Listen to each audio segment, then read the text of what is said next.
Hello guys, আমাদের করুণ দশা এই যে আমার ব্যাগ ছোট থেকে এখন কাজে চলে এসছে। আমি কাজের মাসি হয়ে গেছি খোপা করে।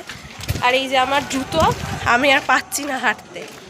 ইনিও নিজের জুতোটা খুলে নিয়েছিল, আবার লোককে দেখে পায়ে জুতো পরে নিচ্ছে, এত লজ্জা। আর এই যে আমার বোন পিছনে হাঁটছে, এইদিকে একটুখানি দেখি।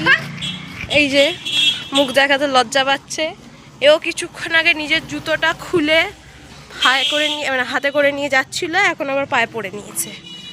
কিন্তু আমার এত বড় একটা হিলের জন্য, এই যে হিল, এত একটা দামড়া হিলের জন্য আমি পারছি না। গাড়ি মেরে দিই, উড়িয়ে দিই, চলে যাচ্ছি। আমি আর পারছি না।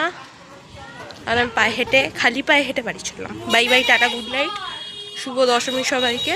মজা করো পুজোতে। Bye by.